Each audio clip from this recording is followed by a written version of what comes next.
안녕하세요. 오늘의 차는 1950년대 천첨입니다. 천첨은요, 호남성 안화흑차의 한 종류입니다. 안화흑차는요, 6대 다류 중에 흑차에 속하고요, 후발효차입니다. 호남성 안화현의 특산물이라고 하겠습니다. 천첨은 역사적으로 오랜 기간 동안 귀족들이 주로 마시고 청나라 때에는 공차로 황제에게 진상되던 차입니다. 다른 안화흑차에 비해서 고급 제품인 천첨은요, 1급 흑모차로 만든 차입니다. 1950년대 천첨 5g 준비했습니다. 이 자사오는요, 허시민 작가의 석표호입니다. 차를 넣고 빠르게 세차를 해보겠습니다. 잔도 데워주고요, 남은 물은 자사오에 부어줍니다. 차를 우려보겠습니다. 이번에는 15초 우리겠습니다. 한 번 더 우리겠습니다. 1950년대 차답게 오래 발효돼서 황금색 기저에 예쁜 갈황색이 빛나고 있습니다.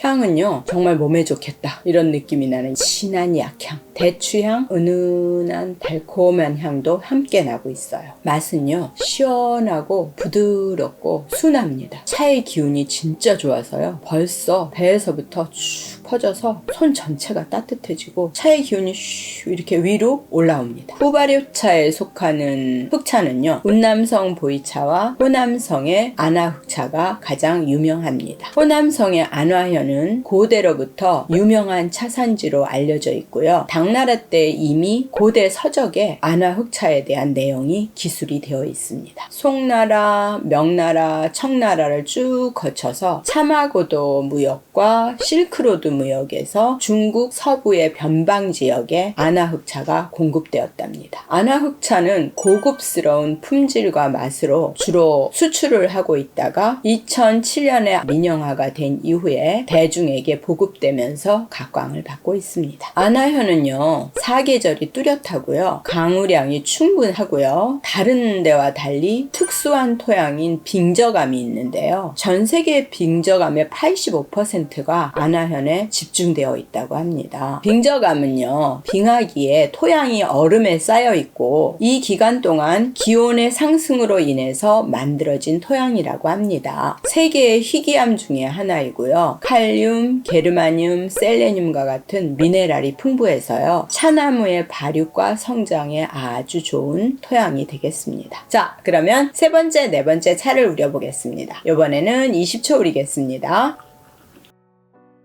한 번 더 우리겠습니다. 아름다운 노차의 색깔입니다. 지금 70년 된 차잖아요. 색깔이 너무 아름답습니다. 향기가요, 은은한 꽃향과 약향이 섞여서 나오고 있습니다. 아까보다 조금 더 부드러운 꽃향. 맛을 보겠습니다. 묵직하면서도 시원하고 달콤하고 입에 감기는 듯한 맛입니다. 아까부터 올라온 차의 기운이 온몸에 지금 퍼져서 몸 전체가 따뜻하고 개운합니다. 역시 노차는 차의 기운이 상당하다 생각됩니다. 보이차의 원료는 세척모차이잖아요. 안화흑차의 원료는요, 흑모차라고 합니다.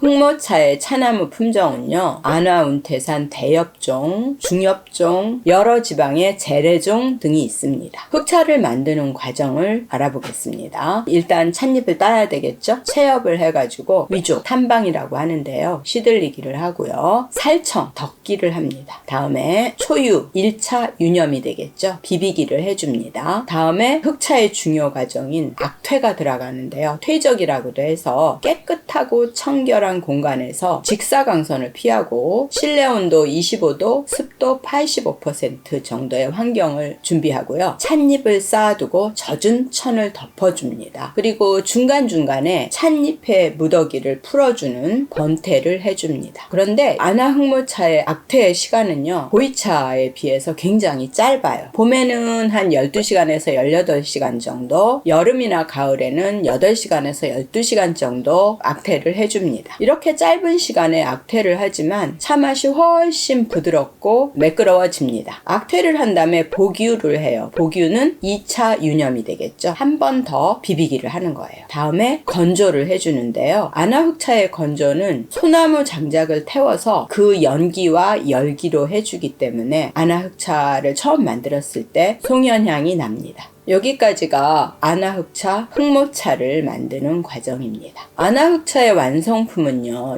여러 가지가 있는데 삼첨, 상첨이라고도 하는데요. 천첨, 공첨, 생첨 세 가지가 있고요. 모차의 모양을 그대로 하는데 찻잎을 쪄서 바구니에 넣고 눌러주는 약간의 과정이 들어가고 그것을 건조시키는데요. 천첨의 경우는요, 아나흑모차 1급 원료를 씁니다. 공첨은 2급 원료를 사용하고요. 생첨의 경우는 3급 원료가 되겠습니다. 그 다음에 삼전이 있는데요. 저는 전차가 되겠습니다. 복전차, 흑전차, 화전차 이렇게 세 가지 전차가 삼전이 되겠고요. 일권, 화권이라고도 하는데요. 둥그랗게 기둥 모양으로 우리가 가장 잘 알고 있는 천량차가 되겠습니다. 천량차는 크기가 크고 백량차도 있고 십량차도 있고 조그맣게 만든 것도 있답니다. 그러면 다섯 번째, 여섯 번째 차를 우려보겠습니다. 이번에는 25초 우리겠습니다. 한 번 더 우리겠습니다. 흑차의 경우는요, 강전처럼 자차법으로 주전자에 은근하게 끓여서 드시는 것도 좋습니다. 일단 향기는요, 은은한 약향과 꽃향이 그대로 나고 있습니다. 맛은 시원하고 부드럽고 조화로운 맛이라고 하겠죠. 그리고 약간 무게감이 있습니다. 가장 중요한 기운이 너무 좋아요. 이마에 땀이 맺히고 있습니다. 근래에 마신 차 중에 기운이 가장 좋은 것 같습니다. 흑차는요, 약으로 많이 쓴다 그러는데 약차가 맞습니다. 몸이 치유되는 그런 기분입니다. 흑차 그러면 후발효차잖아요. 차의 산화 발효를 한번 정리해 보겠습니다. 산화란 찻잎 속의 폴리페놀이 공기 중의 산소와 산화 효소에 의해서 화학적으로 반응을 하게 되는 것입니다. 반응을 해서 페아플라빈, 페아루비긴, 페아브로닌으로 변하면서 독특한 맛과 향을 형성하게 되는데요. 말이 좀 어렵지만 우리말로 하면 차황소, 차홍소, 차갈소. 한 잎이 누렇게 변하고 빨갛게 변하고 갈색으로 변하는 것입니다. 차에 있어서 성분이 변하는 것을 한꺼번에 그냥 발효라고 묶어서 말하기 때문에 혼동스럽긴 한데요. 정확하게 산화 발효와 미생물 발효 이렇게 말씀드리겠습니다. 산화 발효의 차는 어떤 것들이 있느냐? 홍차는 살청을 하지 않고 덕지를 않고 비비기를 세게 해서 가능한 한 많이 산화가 되게 한 차가 바로 홍차입니다. 홍차는 강산화차고요. 청차는 부분산화차이고요. 백차는 약산화차가 되겠습니다. 녹차 같은 경우에는 산화가 되지 않게 가공을 한 비산화차가 되겠습니다. 그 다음에 미생물 발효가 있는데요. 효모와 곰팡이와 같은 다양한 미생물이 찻잎에 작용하는 발효 과정을 말합니다. 미생물이 찻잎 속의 성분을 분해해서 변화시키는 과정이라고 하겠습니다. 황차는 가벼운 발효차가 되겠고요. 흑차가 대표적인 미생물 발효차가 되겠습니다. 보이차도 흑차에 속하지요. 자, 그러면 차 맛있게 마셨으니까 이제 엽절을 보여드리겠습니다. 1급 흑모차로 만든 차답게 굉장히 찻잎이 작아요. 그래도 오래된 찻잎인데 여전히 찻잎의 모양도 그대로 있고 윤기가 있는 것이 역시 잘 발효된 노차 맞습니다. 노차색이라 많이 검죠? 자, 그러면 차 맛있게 마시고 엽저도 봤으니까 오늘은 이만 끝내겠습니다. 다음에 만나요.